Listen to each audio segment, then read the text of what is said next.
So, we're going to talk about a few characters today, and have a quick little discussion about how each character is marginalised and alienated in Othello due to the fact that they're considered to be outsiders. Awesome. Character analysis is a great way to understand a text and the themes and concepts explored within it. So let's start with Iago, since he is the evil mastermind behind all the madness in this play. So, the main driving force behind Iago's crazy actions throughout the play is the fact that he himself is made an outsider before the play even begins, and this becomes apparent to audiences in the opening scene of the play. The play begins in a Venetian street with a heated conversation between two friends, Iago and Roderigo. Iago is quite obviously vexed as he spits, "3 great ones of the city, in personal suit to make me his lieutenant," off-capped to him. He is talking about Othello here when he says his lieutenant. In these spiteful words, Iago expresses his belief that he was the most deserving candidate for the position of Othello's lieutenant. These 3 great ones had vouched for him, and had suggested that he be made second in command, and even still, he was overlooked, tossed aside, in favour of Michael Cassio. Immediately, the theme of the outsider is present, as it is made apparent that Iago feels marginalised. Iago believes that he has been made an outsider, as Othello has chosen Cassio to be his second in command, and not Iago. As a result, Iago feels betrayed and overlooked, thus leading him to extremes to seek revenge in the ensuing scenes. Right. So, Iago then goes on to alienate and marginalise those around him and cause rifts in the community by making his peers outsiders simply out of spite and jealousy. He's just angry at Othello and jealous of Cassio, so he constructs this whole cheating scandal to seek revenge on both of them at once. He is certainly crazy. Well, that's just it. You've said it right there. He's seemingly crazy. But it's so common and so normal. Humanity thrives on revenge, and one way of getting this revenge is to hurt the people who hurt you, to push them down, to ostracize them, and make them an outsider as a lame attempt to make yourself feel better. It is sadly a human default to bring others down to lift oneself up, and this is exactly what Iago does to those who have done him wrong in the play, starting with Michael Cassio. Yeah, let's hear a little bit about good old Cassio, the poor guy.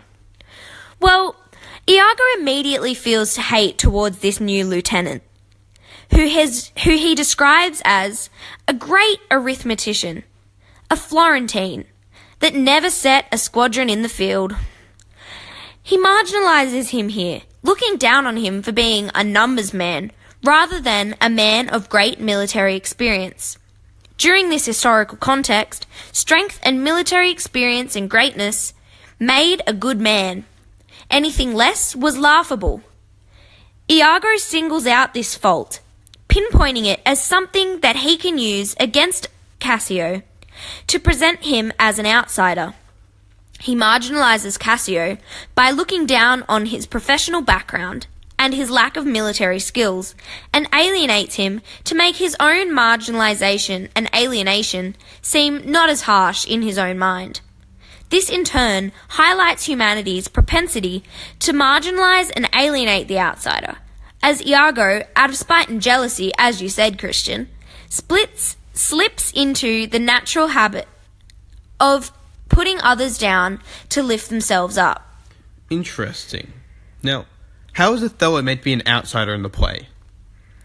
Well, Othello is an outsider throughout the entire play. Before he even enters the stage, he is being marginalised for his race and cultural background.